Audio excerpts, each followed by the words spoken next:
We'll call this meeting to order. Roll call, please. Chair Laska, Here. Director Shrey. Here. Director Peak. Here. Yep, Norman. We have a one. Item one, discussion of, if we don't approve minutes and stuff like that anymore. The meeting was canceled last month. Oh, that's right. Yes, so there's no minutes for this month. Number one, discussion of 23-24 proposed fee increase of preliminary budget. Thank you, Chair. At this time, we'll have Bart Gregson, our finance manager. He has put together a presentation with essentially our preliminary budget that everybody's been working on. We've had a couple of passes at it. We believe that we may have some small insignificant changes along the way. If there's something on a bigger scale of significance, and we will make sure we identify it when we bring the final draft to the board. But at this time, it is still in a preliminary budget form. Oh, yeah. And we will continue to attempt to make sure we're capturing everything that we need in the budget going into the next year. But we have vetted it out for the last 2 months now. And all the teams have had an opportunity to give inputs and feedbacks. And so now we're playing shortstop and just really trying to field anything that we haven't seen yet. But at this time, Garth will present the findings that we've had with all the teams here at ReGen Monterey. Did we pass over public comment? Do we have any? No, We have no minutes. We have no public comment. There's, Nope. Okay. no minutes. public comment. Public comment, it says public communications here. This Just is where- calling public comment. I said, do we have any? I showed no Oh. hands. Okay. Oh, okay, sorry about that. We have no public, nobody's on board, they can't talk anyhow, so I guess we have no public comment. I show no hands. There's 2 members of the public. Pardon? I show no one. Okay. Yeah, that's key. Okay, we shall Garth, proceed. do your thing. So this is going to be an overview of where we stand in our fiscal 24 budget preparation. And first of all, we'll just kind of look at sort of some of the main parts of what's in the 24 budget. There is a 5% increase in disposal fees included in the revenue numbers, which is our standard gate rate fees. Does not impact our regional customers where we have contracts. Some of our regional customers are going to see a 7% increase in their disposal fees, specifically Recology and Republic services. Our disposal fee revenue is going to increase about 19%, which will be a combination of the higher tip fees and expected a slight increase in volume. MRF revenue is expected to decrease, and that's all driven around the lower commodity prices. We're not expecting we're going to get back to the commodity prices that we were seeing in fiscal 21 and the beginning of fiscal 22. So we're being fairly conservative and kind of forecasting at the prices we've seen in the last 6 months or so in at the end of calendar 22 and the beginning of calendar 23. Power revenue is continuing to be strong. We've had a lot of good uptime with the power plant. And so that's looking to increase about $1 million in fiscal 24. And our total revenue is expected to go up about 5-6%. Combination of various factors, the tip fee increase, the power revenue, partially offset by the lower MRF revenue. And that's about 12% higher than what our fiscal 22 actual revenue was. Employment costs are expected to increase about 15.5%. Factors impacting that are we have labor negotiations that are going on right now with one of the bargain units. And we've just completed labor negotiations with one of the other units. So, that's going to increase the costs there. We've also got a slight increase in headcount in fiscal 24. And we're expecting, an increase in health insurance premiums. We don't know what that's going to be yet, but there's a 20% increase built into the 24 budget that we're looking at today.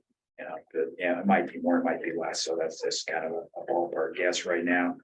Our workers' comp expenses are expected to stay fairly flat from where they were in previous years, so that's not impacting our employment costs.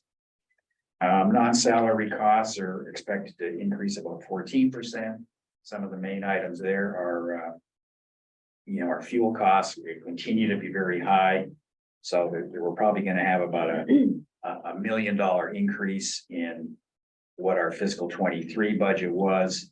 And that's reflective of kind of what we've seen so far in our actual fiscal 23 spending. We are significantly over our fiscal 23 budget and our fuel costs, as you've probably seen from the monthly financial statements, and we're expecting that trend to continue in fiscal 24.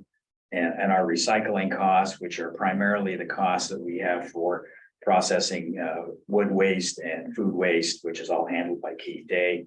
The volume in that area has been quite high. We're expecting that to be high. Our prices hasn't gone up with Keith Day. So there's going to be a substantial increase in those costs. So bottom line is we're expecting net income to decrease about 14% from the fiscal 23 budget and about 18% from the fiscal 22 actual. Looking at all of the factors that go in the revenue and the expense side of things. Art, quick question. Yes, sir. The fees that are appropriate to Keith Day for green waste, are they going up the same standard 5% across the board? I don't think we have any expected increases. We increased our price increase with him earlier this year. When he came back to us and said that it was costing him more to process, particularly now that the mixed food waste, green waste, and his costs have gone up. And so we have had a higher price with him for the past several months. And we're expecting that price to continue in fiscal 24. Okay. His contract has 5-year rates, so. I mentioned that there was an adjustment to the schedule of rates by a uniform amount that was made. What time of the year, part of the year do you normally do this? Is it a yearly thing or No. as needed? No, that was as needed, and it was probably about a 2-year review process. From the time he started noticing the increased cost, that he then kind of did a 2-year review since then and established an amount that would be necessary to capture those additional expenses.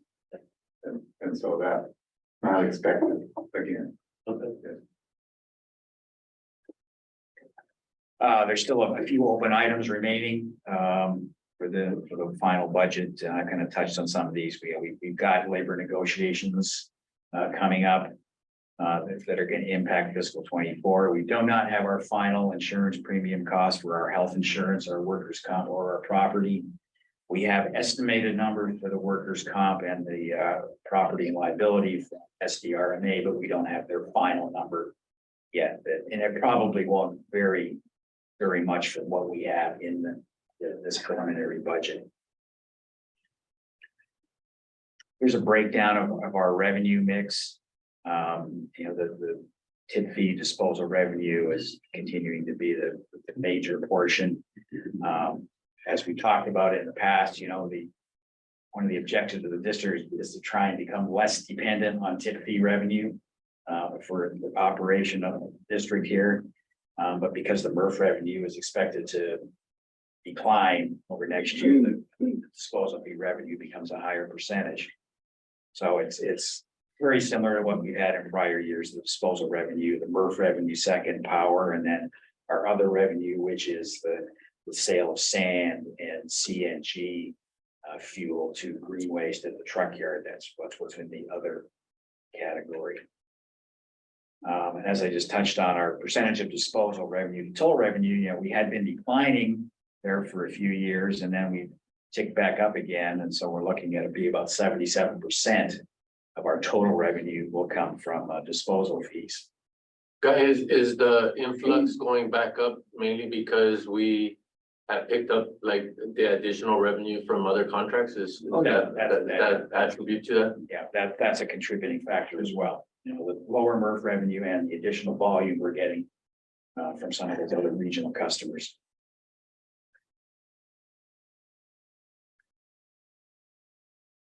Here's our breakdown of our payroll salary costs, and you know, the salaries and wages make up the majority of that.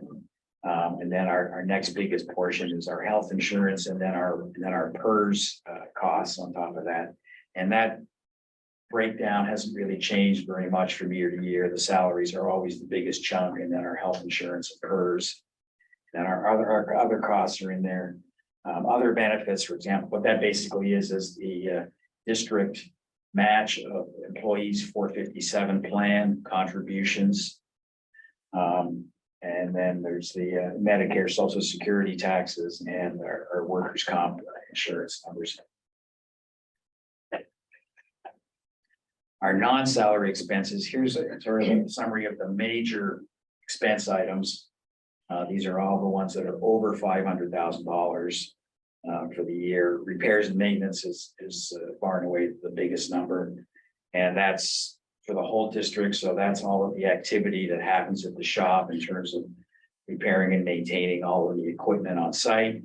That's the maintenance of our LFG power equipment that we have operating, and as well as any other activities that take place on the site here, you know, any building maintenance or any other site maintenance that takes place, that goes into that number.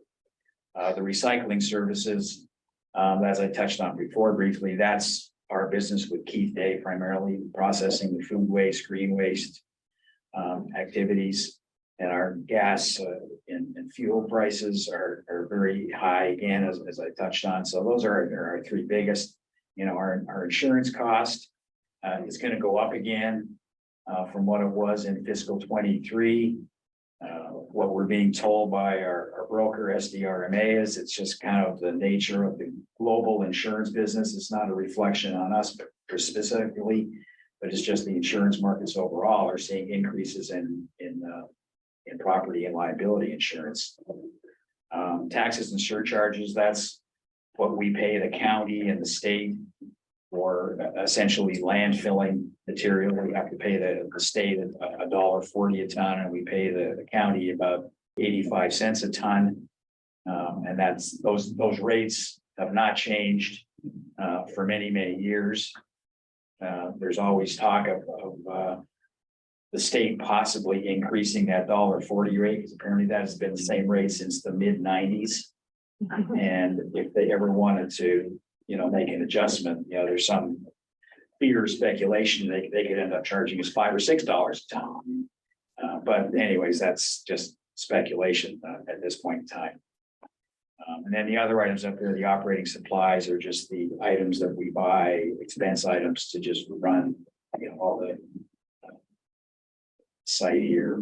Professional services, that's engineering services, legal services, audit services, environmental services, or other fees that we pay for air quality monitoring and monitoring our groundwater, and fees that we pay the county and the state.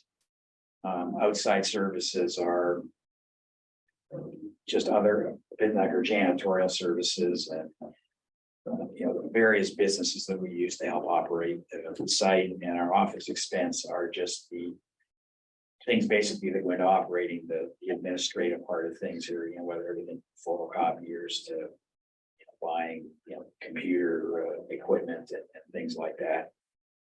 And this graph and chart has not changed dramatically from what it has been in prior years. You know, the repairs and maintenance, you know, always tends to be the biggest item, and will likely continue to be that way. Bart, what is the approximate cost of the district for 457 match? 457 match, Roughly, let's see here.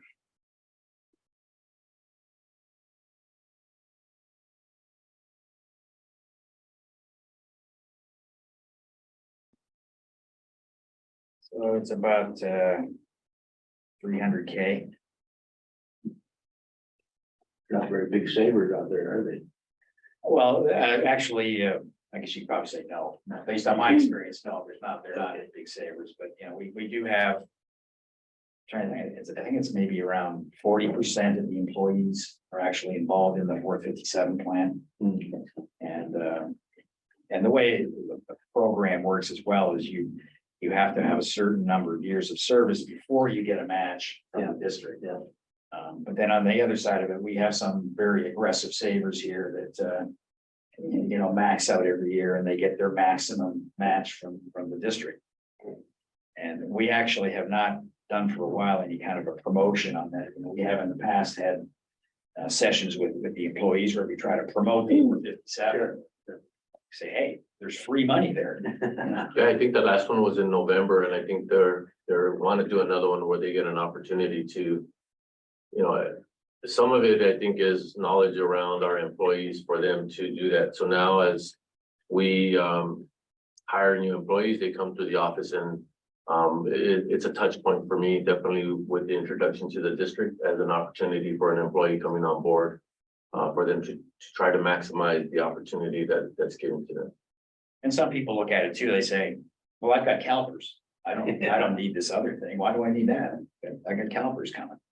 So anyways, it's always good to educate the employees more on that. Moving on to capital spending.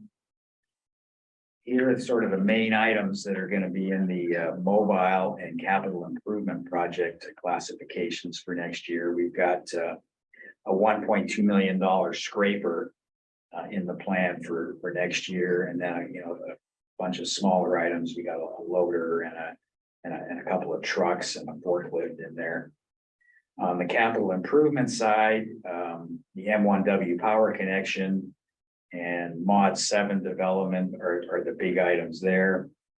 Some road paving. We're also going to be doing a substantial remodel on the scale house out there to make it bigger and more customer friendly than it is now. We've got some work on the compost site out there and the M1W district joint microgrid project. And there's several items in there. Guy, I don't know if you want to add anything to any of these capital improvement projects that is not in the budget packet right now. No, that's a good list, and be glad to answer any questions. Okay, all right. What is LFD management for $750K?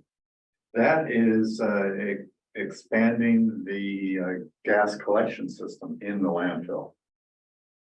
As additional waste is placed, there's a need to install the collection wells and transmission piping to capture gas in that area. Can you remind me about the M1 power connection? Are they contributing at all to that capital project? No, they're not. The current status of the business relationship really aligns with the market or the industry standard, where the generator, the distributor is the infrastructure builder, and they are also the service provider, and thus collecting the revenues associated with the service. So it's I think that's it's well known for one, but it also kind of creates some boundaries that are definable and allows each agency to stay in its own Lane? lane. Yeah, okay. The plan is that the district will recoup its investment in this over time Right. from the revenue that comes from M1W for the price of the power that we're getting. And we negotiated a rate that we're gonna charge them for the power that they get from us.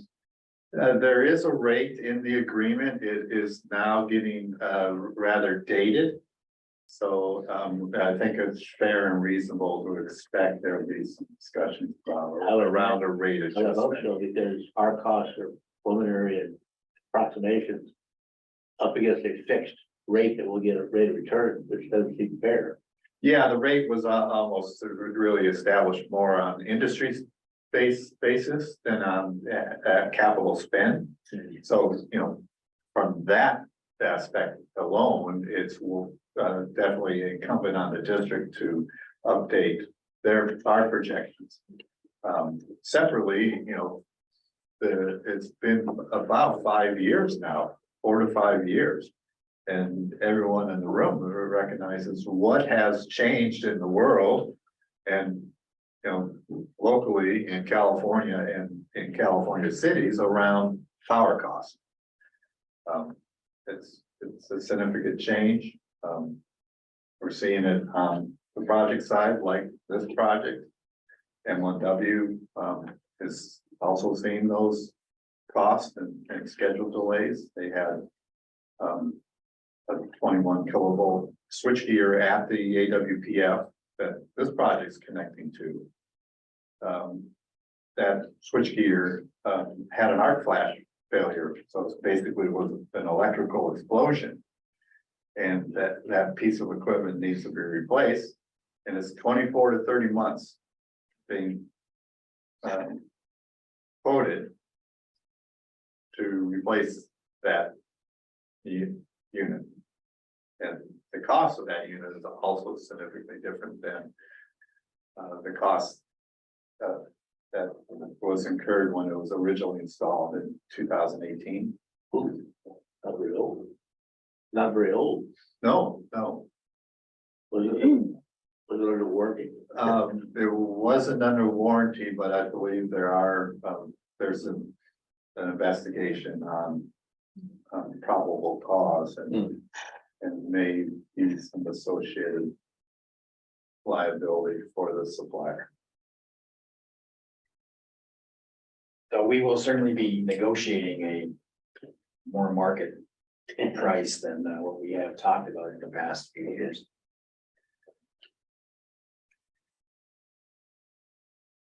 This is maybe a little, I guess if you're looking over here, it's easier to read, but a couple of the items that we need to be very aware of is meeting our debt service ratio covenant, which is 1.25, meaning we have to generate net income equal to at least 1.25 times what our debt service number is for the year. And we will comfortably make that number. And the other items that we are looking at is our reserves that we have set up. We've got our capital infrastructure reserve, which was started last year, our capital equipment reserve, our post-closure reserve, and our environmental impairment fund. So looking at the capital spending plan for this year and looking at what we established as reserves last year, we will be increasing those reserves and still have a significant amount of unrestricted cash left over after that is done. So, good news is we're meeting our debt service obligation, and we're meeting our reserve obligation as well. So that's a quick run through of where we stand for the fiscal 24 budget. If any questions or comments, be happy to take them. Burke, on your first slide, you mentioned power revenue up, you're predicting 60%. That seems like a lot. I'm wondering what you're basing that on. It's based essentially on what our trends have been in the past couple of years. We actually had a dip fiscal 23. We were having more downtime with the power generation equipment. But this year, particularly, their runtime has been very well. I think they're over 90%. I think their goal is 91% is their goal, for runtime, and they've been exceeding that, pretty well during the year. And it's basically, the crew running the unit over there is doing a really good job staying on top of things. But as we've experienced, things go up and down, like as you'll see later on, like the month of April is not a good month for power, as we had some equipment that needed to be replaced. We've got, maintenance, regular maintenance that needs to be done. lot of this stuff happened in the month of April. And, we had situations also where we've actually had to wait for parts coming from Europe to repair some of the machines. But, overall, though, they've been very, very steady and doing a really good job keeping the equipment up and running. Mhm. On that score, is siloxane buildup of the engine still an issue? It's hard to tell on that one, Leo. It's been a suspicion over time, but I don't see any evidence that it's. It's Is the gas that you're burning cleaner now? Because that was thought to be the problem in the past, was all the crud of the gas that we're burning is causing the buildup. again, it's just been a speculative, topic, in my opinion. Over time, I don't see reliable evidence to find it one way or another. You don't change the oil, the engine burns up, you play with us a lot. One testament to the team, though, the engines are reaching their maintenance period time, which is a good indicator for us that the fuel is, like Guy says, it's cleaning up to burn to the maintenance period times. And I think that's what happened in the month of April. We're working on a 40,000 hour maintenance to one of the engines. And then we had an engine go down. It was not producing the right amount of power. It was a part that we could not find. It was a small part. We ended up finding a used part. What was it called? Throttle body. Yeah. So to the point, I think, What was the part? I don't remember what it was. It was like an inject. valve. Yeah. Doodad. No, it was some sort of valve that allowed the fuel in and out of the oxygen. We looked all over for it, and then finally Gil was doing some research. He found a used one or a refurbished one, and we went ahead with the purchase.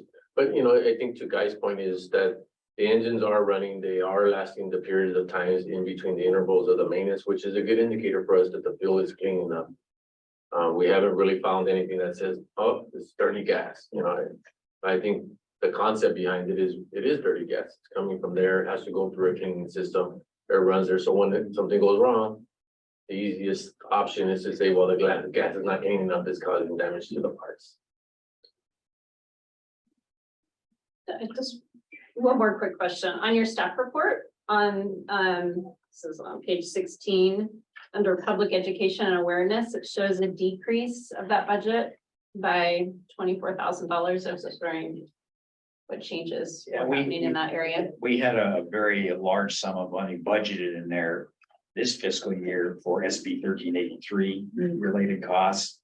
And at that time, that was just a real guess, because nobody really knew how much we were going to be spending for the SB 1383 compliance. And it's turned out less than what we budgeted this year, which is good. And so, we're budgeting accordingly next year. But the public education group is really on top of this, and they're working closely with all of the franchise cities and the county, and making sure we're all doing the things we need to do. Right, okay. As a result of that as well, you'll see the MOU come out, and all the member agencies that are part of the TAC committee have set a budget. And so that budget really represents some of the city education that they're doing with the haulers directly, which leaves us with not having to have a full budget for just education. Got it. Because you get some side by side where the hauler and the city are working on education together based on that committee discussions. So everybody is contributing to that budget. And we believe it's a big savings for every city because you're not having to hire a half-time person to just do 1383. It's all coming together. Everybody's just sharing their portion based on an allocation on the city side and services that are being performed. Okay, great. Thank you very much, as usual, very professional, thorough report. A few questions. What's the average workers' compensation expenditure? Just ballpark. Give you that. The number that we got from our estimated contribution is about $480,000. per year. per year. Okay, thanks. And I'm total ignorance on the labor agreements on the in medical insurance premiums. So do all employees get their medical fully paid by the district? How does that work? It's basically an 88%, 12% split. You know, the district pays 88% roughly, and the employees pay 12%. And that's through the CalPERS medical. Actually, you know, we have a separate insurance policy with Blue Cross. We're not going through CalPERS for our health insurance. It's actually more expensive for us to go through CalPERS than it is to go through our insurance, and we get better benefits than we would through the insurance we have them with CalPERS as well. Okay, oh, nice. And Keith Day, so you mentioned that the volume went up, but the revenue, did I hear that right? The revenue is flat. What's the revenue from the stream of materials that go to Keith Day? Well, but the revenue number it's all at our current gate rate, so that's gonna go up by, you know, if our gate rate goes up, then, you know, the amount of revenue we get for that will go up, but his cost to us went up during fiscal 23, when as Guy mentioned, you know, he came to us and said that his processing costs. have Yeah, gone up. So you know, his costs have gone up. So I was just wondering, revenue versus expenditure on that stream of materials. I'm assuming the revenue is still more than Yes, the it is, yeah. expenditures, Yes. any ballpark? Well, yeah, he's charging us, say combined between yard waste and the food waste, green waste combination, we're paying, say roughly $32 a ton. And he's paying over $40 a ton to us. So we're netting about $8 a ton. I think you're pretty close. I think it was about $8 when we made the last a deal. ton. So it reduced the net revenue in between Sure, because but we're still, we increased it. I did a rough number because I was working on the feedstock agreement based on just the food waste. So just the food waste is like a net revenue of about 400K. So it's a healthy net revenue. That's not counting the clean green waste. It was just a food waste analysis that I have so, here. so a modest Keith Day increase in expenses. Yeah, That's still covered within the Yes, margin, if yes. you will. Yes. when he came to us and said he needed to increase his prices because of his increased costs, we said, okay, well, let's look and see what we're getting and what we're gonna pay him, and it was still, okay, we're doing okay on this deal. And we asked him for detailed information when he came with the request. We just didn't get a number. We wanted to see his operational increase request based on line items of information for us to analyze. So I think it was a fair trade-off that we did. Great. What's the reserves policy amount? Sorry, you probably said it in my mind, is it Swiss cheese? Like it back here. So our. No, not the dollar number, the policy. Well, our cash operating reserve policy is 20% of operating expenses. So we're supposed to have if you look at our total operating expenses and take 20%, that's something we're supposed to have that much cash on hand to cover that. 20%. Yeah. Okay, cool. Yeah. Well, my, And then we have our capital reserves in addition to that. So capital equipment reserve is looking at what our planned capital equipment spending is. sure, And then we look at the life of each piece of equipment and basically it's through what, a proportion of the estimated life each year for that. It's a rolling 10-year average. And then, and that is, well, it varies just depending on the life of the equipment. So, we have some equipment that's like 7 years, some's 10, some 15. So we've got like the scraper that I show we're gonna buy, we'll have like a 10-year life on that. So we'll have a capital reserve of $120,000 for that piece of equipment. That was roughly 2.2 million last year. 2.2 million. That was the total That's the total for the reserve. capital reserve. That was both the capital and the capital improvement. That was the equipment and the improvements. I'm just trying to get idea of the, like, if you add those two. Plus the cash, what's the percentage of the total operating expenditure per year as reserve policy? Sounds like. Maybe 35%. Yeah, that's That's about. probably reasonable. And our capital improvement policy is 10% of the project cost per year goes into the reserve. Okay, and there's a paper I can document, I can Yes, reference on that. Yes, there is. Okay, Actually, there is a. Do my homework, thank you. Yeah, 30, Reserve policy. 35% sounds, So there was sounds. two other reserves that we had thought to bring to the board this year, and that was the closure and post closure. And what you see right now on our books is 1.5 million actually as a liability on our books. And I spoke to Garth about it, and that roughly represents about 11.5% of what the estimated total cost of the closure post closure, which was roughly 13 million in June 13 million and change, 2022. right? So we decided not to bring it because we were already above the 10%, which is what we were targeting. So we'll revisit it sometime next year or at the end of this year, once we see what that is. Yeah, so yeah, we've had that closure, post-closure reserve on the books for quite a number of years, and it has been that number for before I got here, so yeah. And then we also have an environmental reserve of $1 million as well. For everyone's acknowledgement, though, recognition that the actual cost of closure and post-closure is different than the amounts that he's referring to, and that cost liability has changed over the years, and it is more like a $50 million collective amount.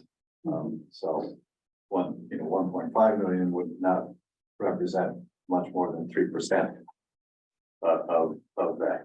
So you're saying if heaven forbid the landfill was closed today, we would have 1.5 million. And the cost could be 50. Well, there would be significant costs today. It wouldn't be the 50 because that's associated with a 315 acre landfill. And there's only about 140 acres in place. And so we only have to, we'd have to close a smaller area, but you're talking tens of millions, not 1.5 million. Yeah, Plus, well, I think those costs accrue over a period of years. It's not one price you pay when it closes.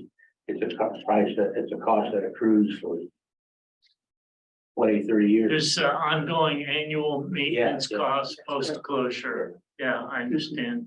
So anyhow, I still think that's a good thing to have some discussion. It sure is. It's It is flat right here on the budget, hasn't changed. in years, and the Years. price continues to go up to close, so I think it is an opportunity, and it is one of the reasons why we've brought it up for discussion, because we know it is more of a legacy issue. So we've heard, well, at one point, we continue to say the landfill has a life of expectancy of plus 100 years. The other day I was in the meeting, it was pretty ironic that I heard this, and they said, well, do you think you'll ever close any sooner than that? And I said, I don't think so, but someone threw in, what if the law or the state mandated an earlier closure that we were not prepared for? And it really rung up a big light bulb over my head, as like, I never really thought we could be forced to close, but legislation could at some point mandate an earlier closure than what it's expected. Thus, having some of the money to fund the closure would be very important for this organization. Go ahead, Mr. Grant.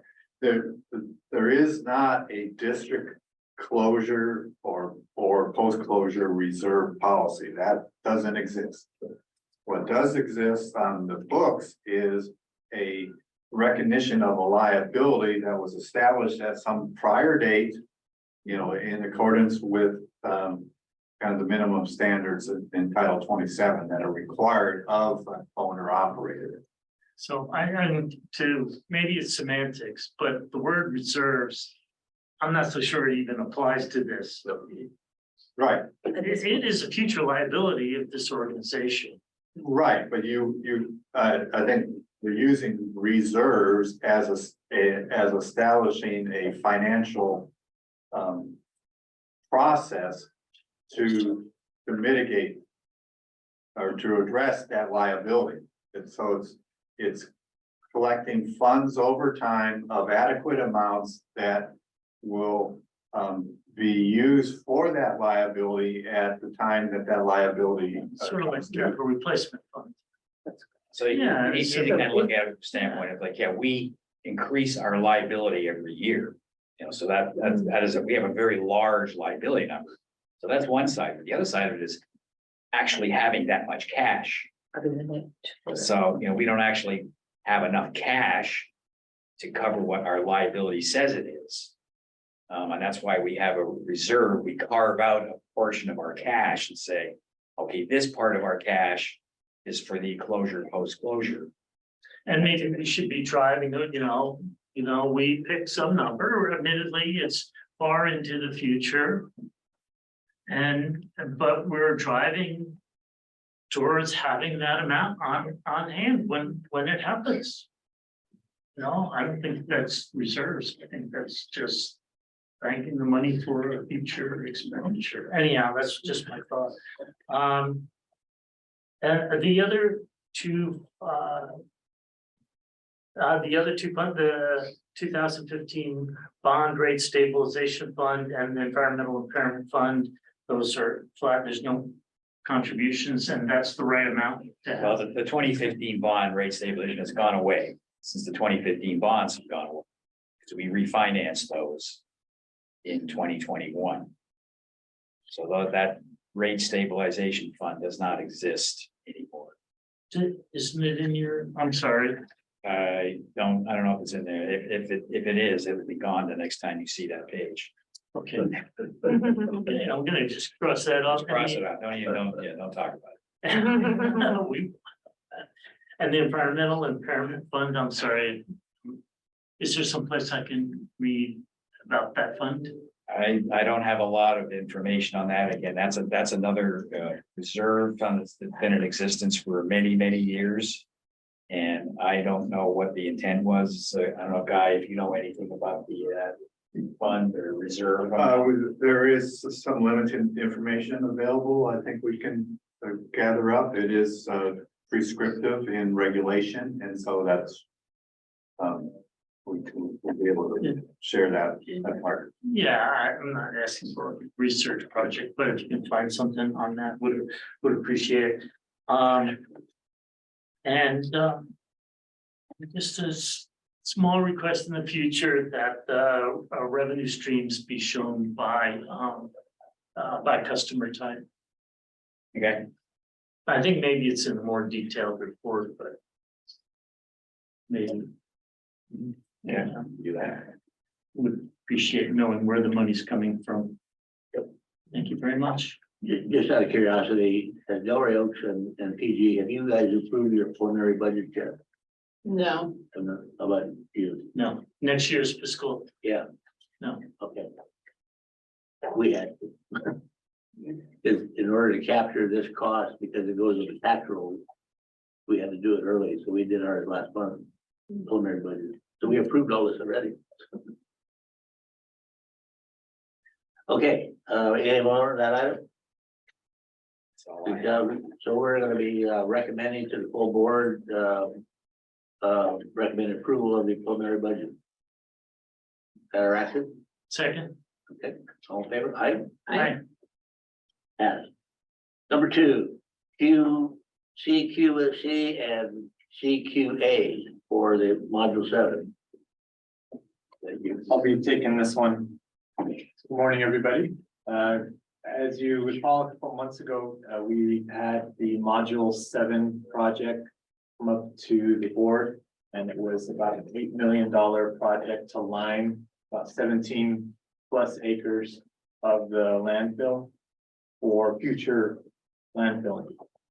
And as Mayor Pete duly noted, what are the environmental requirements and checkups as we go along and build this thing? Well, this is a preview of an item that's going to come to the board this month, which is a consultant who comes and oversees the construction of the liner. So we're talking about somebody who's here day in, day out, working with the contractor, taking pictures, testing the bonds that they're making with the liner, inspecting the liner materials, doing subgrade checks, and then putting that all into a final report, which then gets submitted to the water board and regulators to accept the liner as being constructed correctly and per specification and per the environmental laws. This is a big undertaking for a consultant to do. It's a more complex project. If you recall, we have an engineered alternative design. So we have in the project budget about $4.2 million not reserved, but it's still in the budget to do this kind of work, plus some mechanical and electrical work that we need to do to support the landfill. The contractor who is going to be doing this work is still preparing the cost estimate to do the work. For module 6, we had a cost of about $306,000, but that was back in 2019. We're anticipating that this is going to come to the board at around $400,000 to $500,000 as a chunk of that remaining $4.2 million that's going to that's remaining in the project budget. So at the board meeting, you'll see that final price, and we'll make a presentation of, this is an expense that we have, it's budgeted, and it's planned for the module 6. This is professional services. This is the professional services. Who are you looking at? It's somebody who we've worked with quite a bit on past projects. It's Geologic, a company that really well respected by the regulators and does a really good job. Did they do 6 and 5? They did 6 and 5. Yeah. I think they've only, they may have only not done 3. They may have done 4. Which 3 was the first one. 3 was the first liner. And Rick Mitchell, their lead engineer over there, he knows the site like the back of his hand. He knows where all the water is, where it goes, all the chemistry of the water, and he really does a good job. Writes good reports that the water board appreciates. So you're saying that this is gonna come to us as a package for approval for the full board? Correct. At the end of this month? At this month's board meeting, correct. I move to receive not that it's really a motion, but to receive this oral report. Yeah, we're not approving it because they haven't seen it. Correct. Yeah. Right. It's an FYI as part of as module 7. It is a requirement of the regulations for it to be performed. Understand. And so, at the end of the day, the board will need to support retaining professional services to accomplish that regulatory required function. We're approving your intent to bring it to us. Yes. All right, got it. Good job. Lease and feasibility study for the Citus Group. The charcoal people. So I'll give a verbal introduction to the topic, and if we open it up for discussion. This is a kind of the documenting follow-up from the January board meeting when the topic was originally introduced about ReGen being a host for a pilot study, you know, that was being proposed by the Citrus Group, which consists of Keith Day Company and as the onsite compost producer and one of their larger customers, Monterey.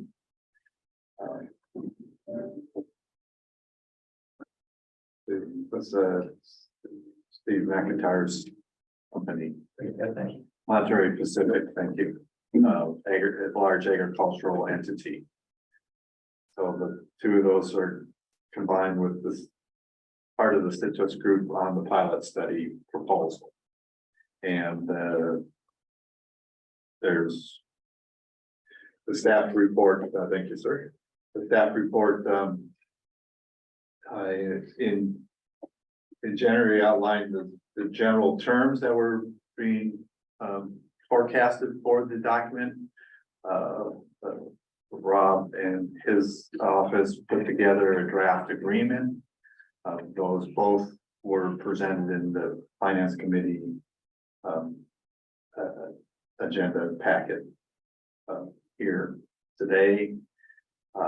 So generally, the agreement identifies both parties. It identifies that there's the Citrus group is responsible for expenses. That the district's not funding their pilot study. If there will be costs to the district, that'll be reimbursed. There'll be some electrical installation costs, certainly, and probably some costs around water, that the water supply that haven't been defined yet. The period of the pilot study is defined in the agreement. It will end, initial term will end on June 30th of 2024, with the possibility of extending the pilot study an additional year to June 30th, 2025. And that's the intended scope. It's to be limited, to be totally separate from any future or no future to the situation. It's really standalone to be pilot study only, and for the purpose of gathering, supporting their operations as they operate new equipment with site-specific feedstock, to see what kind of results that can produce relative to a biochar product for admixing to the compost to serve a desired demand that the ag industry or portion of the ag industry has. So hopefully we had a chance to look at the agreement, and I'd be able to provide some feedback to the staff. Thank you very much. Other question, I'm unfamiliar with the legal term holding over. It's in the contract. Holding over, Yes. that's just a provision relative to if you have a lease for a specified period and that term ends, it's like a rental agreement, a house or any property. The holding over is just the period that follows. It has its own terms. A lot of times the provision says that the terms continue to apply, or you have to negotiate new terms. Okay, thank you.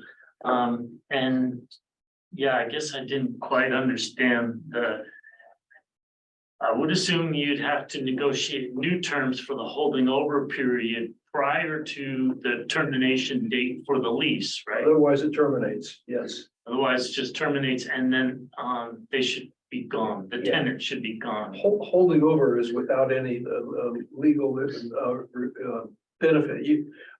I can be holding over, but I'm just there at someone else's sufferance. I can be removed at any time. Okay, I'm assuming in this contract, I didn't look for it, that if the termination date ended That, all parties, or at least the district, didn't want them here anymore, that there would be some recourse if they decided not to pick up their equipment and leave. Right, correct. Okay. The only other, there's one other provision I'll note. You notice that it mentions the exhibit. There's an exhibit A, which is the real property as defined. Exhibit B are the insurance provisions. And then in section 7, it talks about the confidentiality and non-disclosure agreement, and that's exhibit C. So that's been completely negotiated and drafted. You don't have a copy of it here, but that was the agreement with regard to, that was one of their early requests, was that there be a non-disclosure agreement relative to whatever the technology that they have. And we've said we won't disclose it, but we're not going to defend it.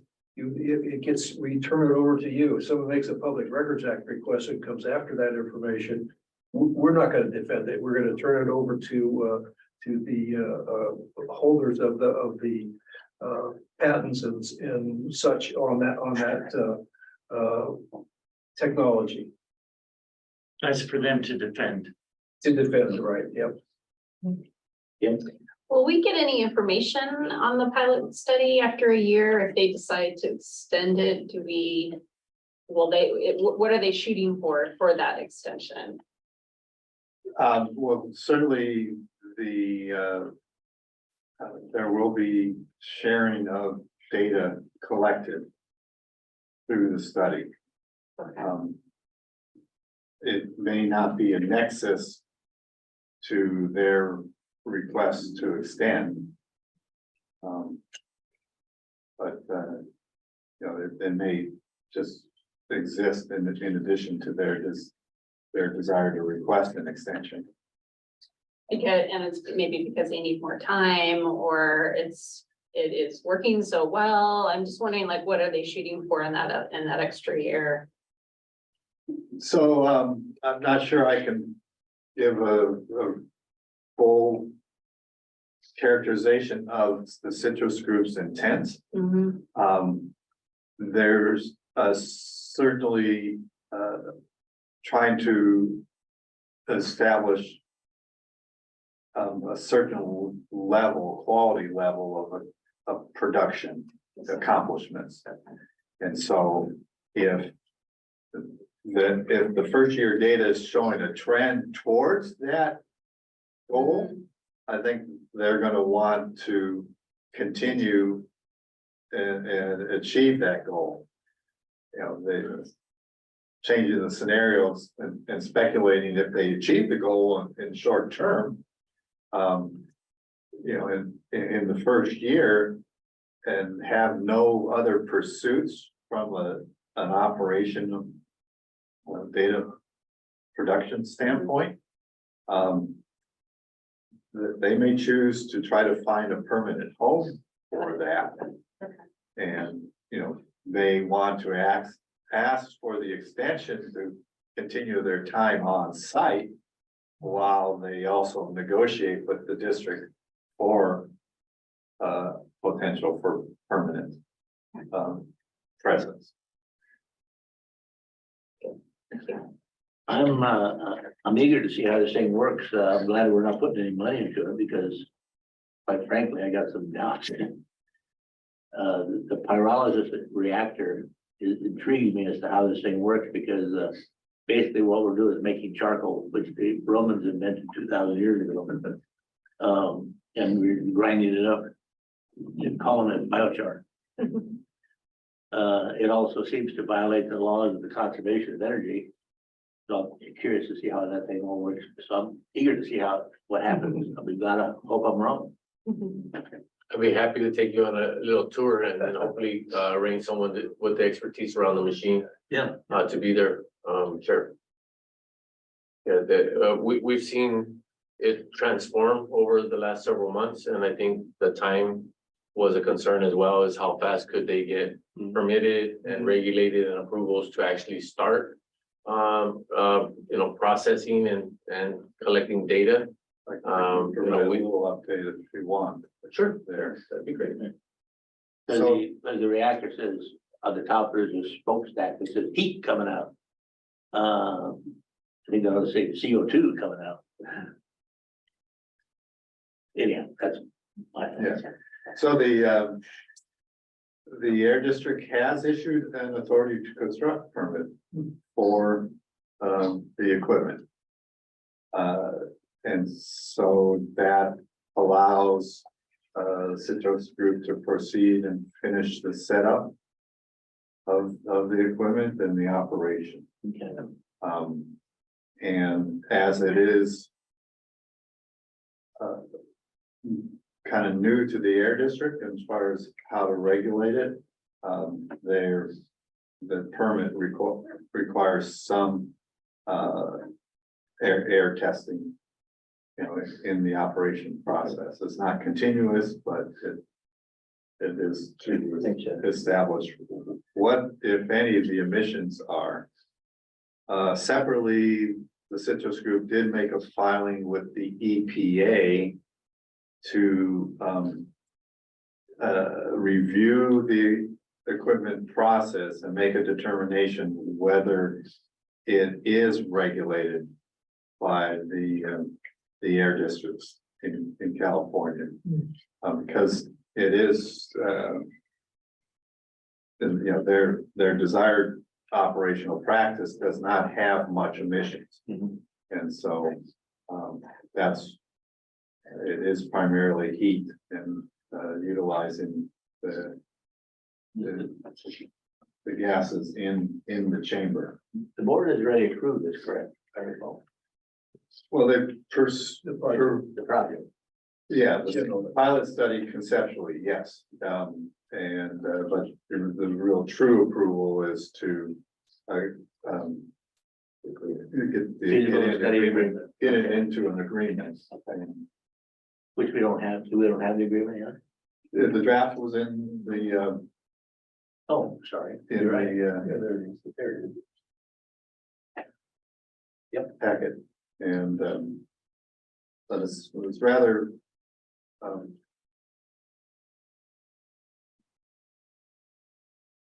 forget how to phrase it. It has limited terms. And so the extent of the terms is not great. There's several key terms, and it basically says, you know, the Citrus Group is responsible for the operation and the cost. And the district will host them for the defined period in the agreement. And the district will be reimbursed for any expenses that it may incur in support of the pilot study. And it was straightforward, man. This is also this is one of those agreements, as Guy and Felipe know, it's the short-term agreement, you know, with regard to accomplishment of the project, and is it gonna be accomplished? Is it gonna take more time or not? This is one of those things that I can just envision everybody here at the district having it on their calendar. You know, okay, where are we now? You know, within the next month, within the next 60 days, something's got, so we stay on top of it, because it's one of those things that's the short-term agreements and with regard to the development of a you know, sort of an exciting concept here, the time could run out pretty fast if you're not watching for it. Yeah, it's more than a piece of equipment, it's a process to move things around, get things where it's supposed to be. Yeah. You Yeah. Just to kind of circle back to Director Pete's inquiry around the holding over period, was there any a request from you in that questioning for modifying the agreement? Is there any missing piece? You want any definition? The only reason I brought it over, I brought it up was because I subscribe to the philosophy that contracts are for when things go wrong, not for when they go right. So that's why I was asking, just for my information. All right. So we want to recommend to the full board that we So this was just discussion only. It was to provide staff guidance. so what's the next step? And well, approve the agreement. Yeah, we take it to the board, you know, or Okay, or not. Would be your, the committee's guidance. Yeah, move it to the board. You agree? So what? Oh, unanimous. Okay. Compost facility permit transfer, we've been working on this one for a while. Well, the topic was raised previously. And this is just a progress update. As you may recall, kind of the key drivers in the topic were this was summary here is that Keith Day Company holds the state permits for the composting operation. The district historically pursued and gained the local permits to allow the state permits to have an overlay use here at the site for composting. But Keith Day's companies held those permits since coming to the district in 2009 to bail out a bankruptcy that some investors had caused as they bought out the prior company.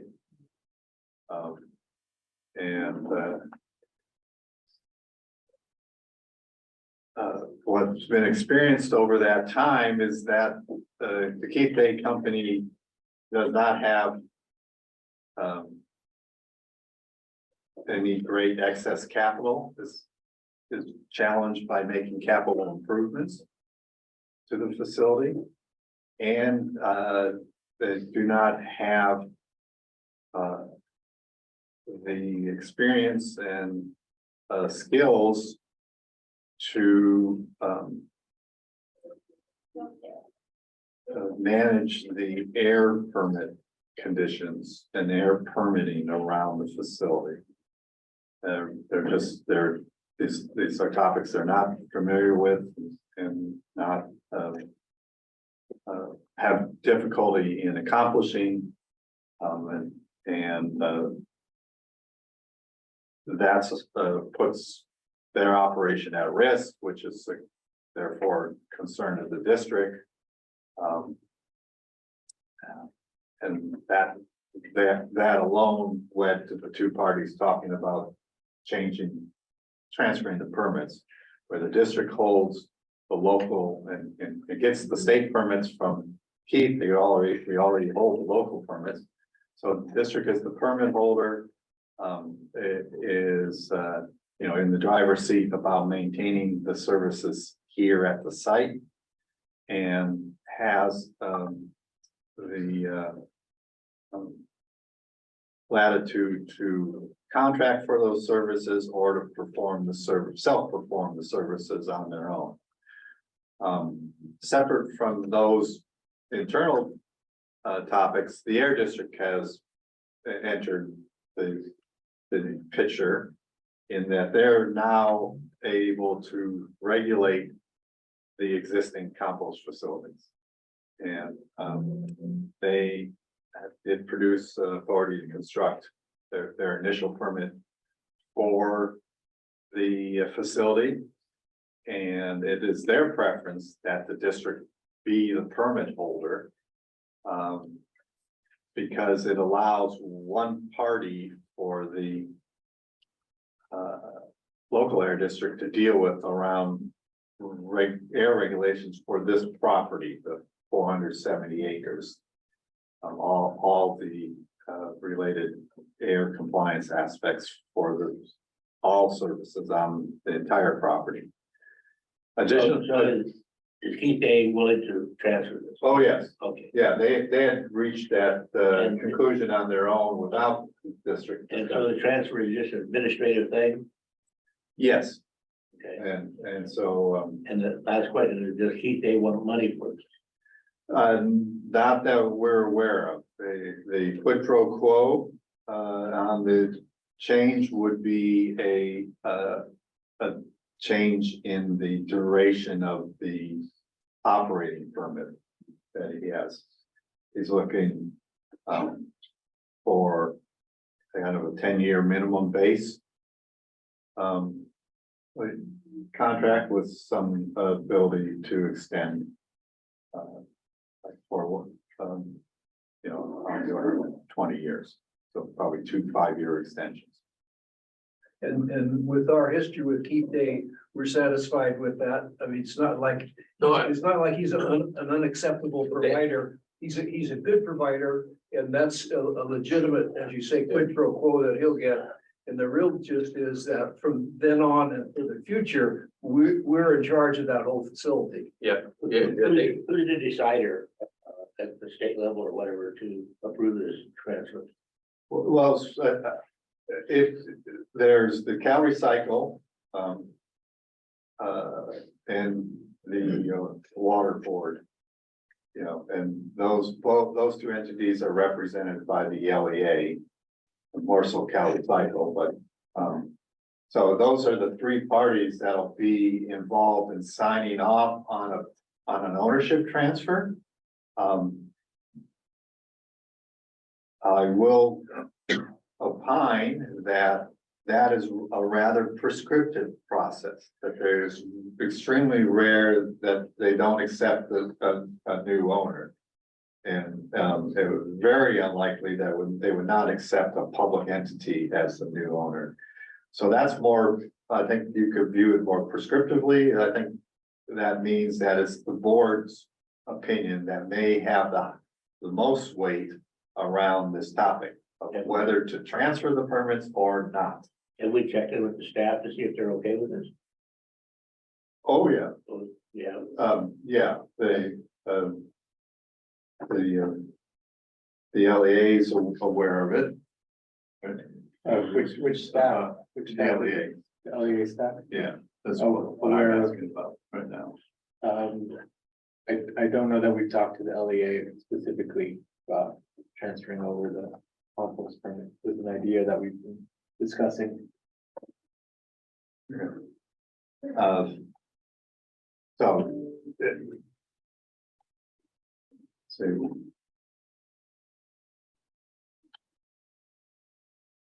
And so the Air District staff is, totally on board. I think the other staff is not gonna have any issues with it because it is a rather prescriptive process and it's coming to the landowner. sounds like we have to enter some kind of agreement with Keith Day. And then if we mutually agree to whatever condition he might put on transfer, then we mutually submit something to the LEA requesting this transfer, where he agrees, we ask for it, and he agrees to it, something like that. What sort of time frame are we talking about now or next year? No, 60 to 90 days, and the district can file the paperwork on its own. And the district has a standing agreement with Keith Day that extends beyond that time frame. So the permit transfer can occur, and then the district and Keith Day can proceed to terminate an existing agreement and adopt a new agreement. So that, I think that's the flow path. Okay. You get the transfer accomplished. You have an underlying existing agreement that can continue. And then before that existing agreement ends, you can transfer to a new agreement. Given the new arrangement of roles between parties. Keith Day is probably gonna want it closer to the transfer so that they're almost, Yes, they're done, as you say, as a quid pro quo and in connection with each other. Yeah, and if you don't mind me just adding a little bit, I think, the relationship that I've seen with Keith Day exist is. He's been a great support for our organization with 1383 matters. The inception when he originally took over the compost. He has all the equipment to do the deliveries of the finished product. He has all the customers. At this point, if we were to make a changeover, it would be extremely difficult for us to take on an operation where we would have to deliver, spread and drop off at the end location. So I think there's a big reciprocal benefit for us on this longer term agreement with Keith.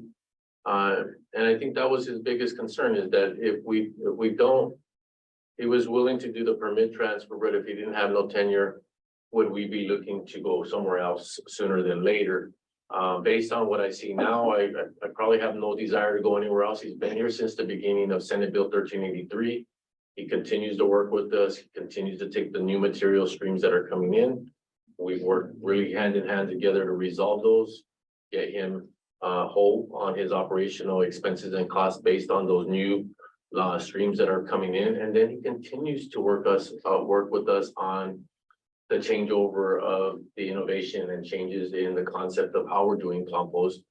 At this point, I couldn't find a better partner in what we're doing now and what we've seen in comparison to other agencies that have procured a composter is that the rate is still very competitive with the fairly recent views of other people finding composters to do the same type of work. So feeling very comfortable with Keith Day and his team out there on what they're doing, and then just the ability for him to still entertain making the permit transfer when I think it was a concern for us is that if he ever decided to leave here and find his own place, what would that mean for the district? So it leaves us in a secure place as we move forward through this changeover with Keith Day. Bill, got anything? No. So you're looking to, I think we ought to proceed apace. Okay. You get this thing. Thank you. There's something, mutual best interest. The question, do we have a hard stop at 10:30? Yeah, that was my, thank you. 10:30. Once we get through number 5, I should be able to dovetail 6, 7, and the general manager communications. White paper.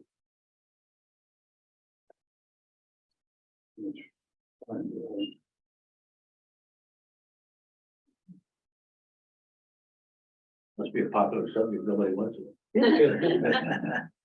I'm gonna load my PowerPoint, it's not coming up. If you do on the bottom, you can, the percentage of your view. Or who's directing that? I'm not sure if I control. Ida, is that your screen? No, guys, sharing. Yeah. There you go. There you go.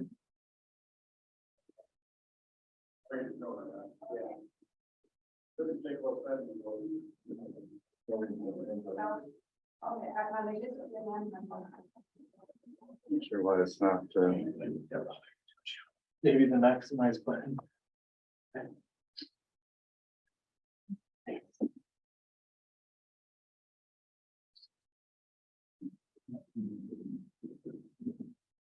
Sure, can we go ahead and move to 6 and 7? Sure, go ahead.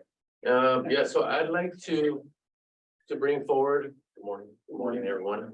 To have a discussion around some potential remodel for 2 of our facilities. So we have found ourselves very short on boardroom space and a conference room area. And we do have some available space above the shop floor that is vacant and is being used for some storage of documents and equipment. And we believe that we could bring forward possibly a project scope or work on creating some additional office spaces there and a conference room above the shop building. Replace this conference room? To replace this conference room? In addition to this one, right now, we currently have this conference room, and then we have the conference room at the MERC. And we would like just to make these requests.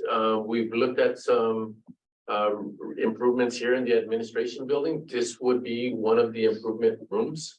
The entranceway and the kitchen would be some preferred areas to really look at a design that could add a more 21st century visual of our boardroom, our conference room here, our walk-in service area. It's pretty wide open to the public. We'd like to have a redesign to it. So there's been some speculation of concepts of what we'd like to entertain.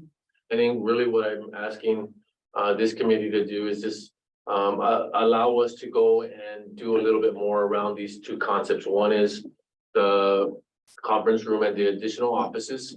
As we continue to grow, we are just about out of space to grow anymore. And that means hiring someone on, we will have to either small in a cubicle or share another office with someone. And I think this is an opportunity for us to go ahead and segment into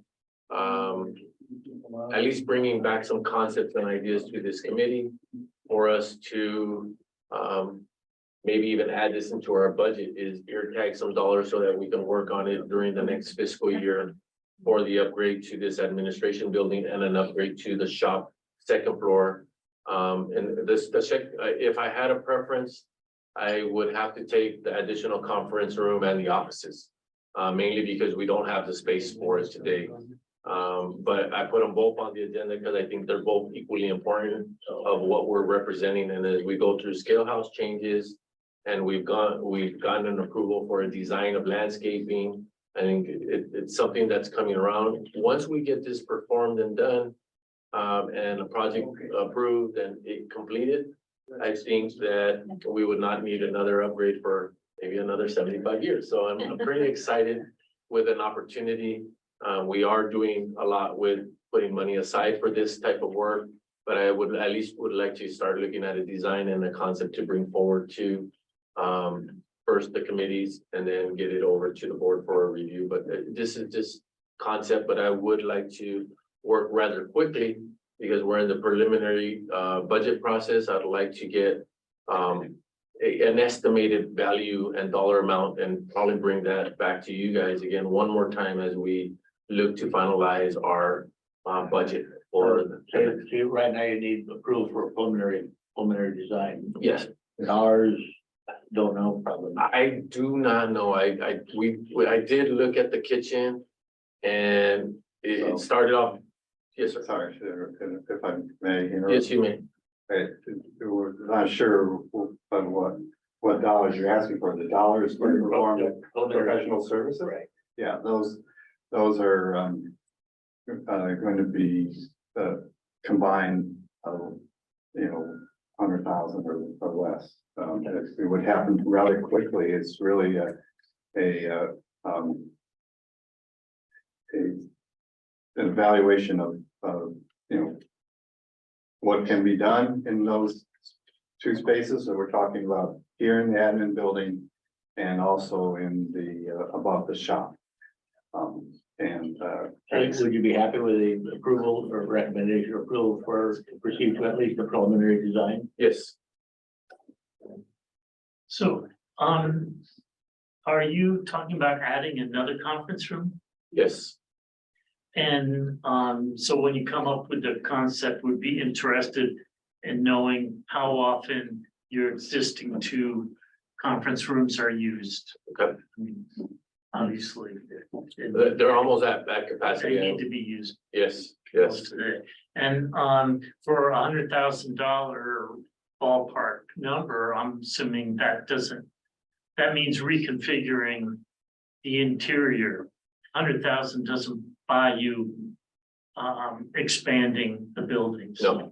Just a plan. Yeah, this is just, Make it more these are conceptual site plan or plan views of some reconfiguration and, performing estimates of the cost associated with those reconfiguration. And did I hear you right that for the lobby, or maybe I implied that you were also thinking of security? You said something about the openness of the lobby. Yes, it would have, in the concept where, everything wouldn't be accessible to a visitor. You would walk into a lobby area. Everything else is more kind of on a blocked outside. We still run into people coming in through a back door, a side door. We would really like them to come in and not be able to access any portion of the building until, they're granted the access. Yes, thank you. You okay? Yeah, absolutely. Kim? Yeah, and just one thing, in your approach, can you think about sort of like LEED certified, making Yes, things really absolutely. sustainable, environmentally conscious in your decision? Okay. Like one the Carver say, make it so. Okay, white paper, you got 5 minutes. 5 minutes, all right. This is an update on progress of the white paper. As you may recall, a early draft was provided and the board has given comments to that. And for this slide, I'm calling that part one. Part one's been developed and it generally presents the solid waste practices in California. What is under development is part two, which is a summary of solid waste practices at the district. And the intent of part two is to present a historic summary of relevant district policies and practices.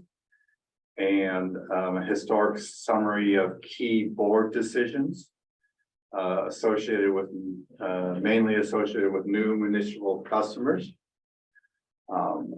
And historic summary of service fee and key financial metrics. And to provide a summary of the benefits that have been gained over time relative to the district, to its member agencies, and to the non-member agencies that utilize the district's services. So that's kind of a summary of the intent of part two. How does that sound to the finance committee as far as the content? Kind of, part one is. I think we've heard a lot of it, in the discussions, and we did our best part to get those final pieces in there. You've seen them in some of the representations that we're using now that show the difference between the 2 or 3. I think this will give us the global view of what happens in California, and then gives us the view of how we represent ourselves here at ReGen Monterey. Okay. In the you may have seen this before, it's still some of the data that'll be provided. It's just the history of the disposal tip fee over time.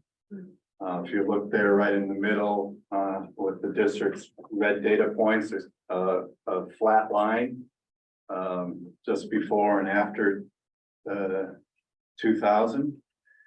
It's somewhere in that time frame that there was a denial of a staff request for a $5 a ton increase, and for the board to direct staff to find other revenue sources and diversify the sources of revenue, and come back with a plan to the board before additional rate increases were